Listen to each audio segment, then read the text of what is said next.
Mem Bernstein, tell us about your vision. My vision is simply to strengthen the Jewish people.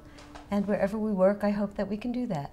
Tell me about your own personal Jewish engagement and how it works in your family. It was fun to be Jewish. It was fun to have your friends come for a Shabbat meal.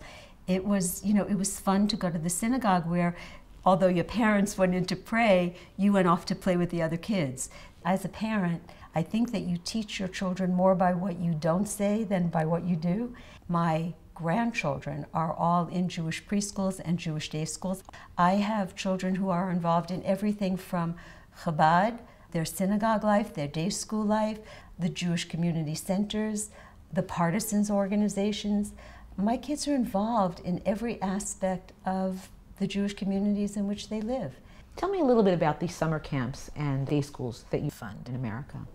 About 15 years ago, we started to create programming and train camp directors so that they could infuse more Jewish into their camps, and they have. With day schools, it's similar, but in a more formal way. It's everything from teacher training, teacher mentoring, curriculum writing. We also train informal educators to provide the kind of programming that brings the joy of being Jewish into the classroom. In Israel, your focus is primarily on Jewish renewal. We do many different things in Israel. We work within the secular school system to provide more of a contentful Jewish education.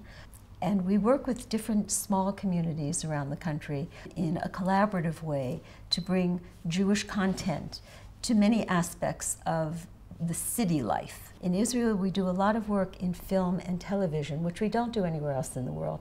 Our ratings are very high, and there's a lot of buzz. You know, you'll be walking around the city and you'll hear people talking about the programming. So it's been very exciting for us.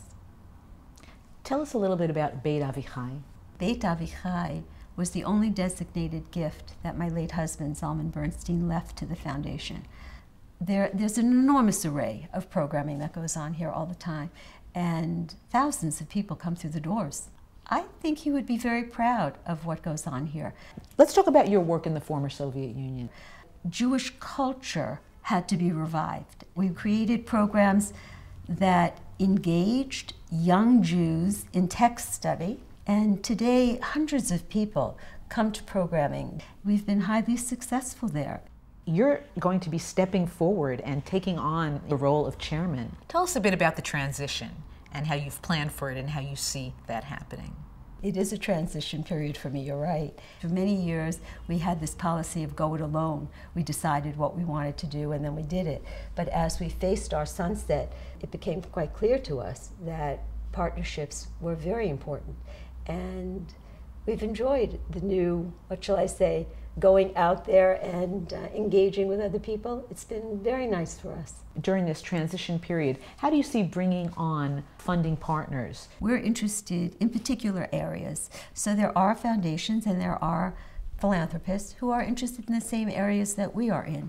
And together we co-create programs. We've been working with the Schusterman Foundation, we've been working with the Jim Joseph Foundation, and not only, it's interesting, not only do the trustees, the boards of these programs meet with one another, but the staff works very well together.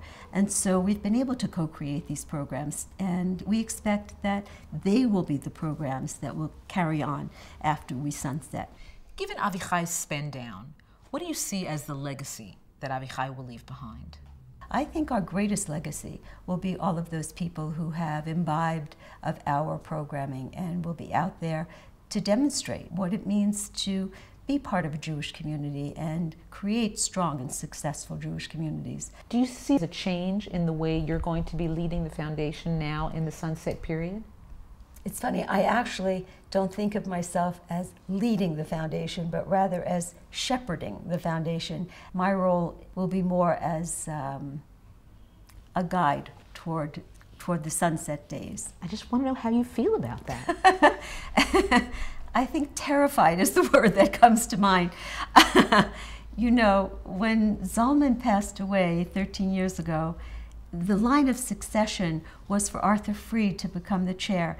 And I thought at the time that would have been fun. Arthur was the perfect choice. You know, he was talented, he was familiar with the field, a professional.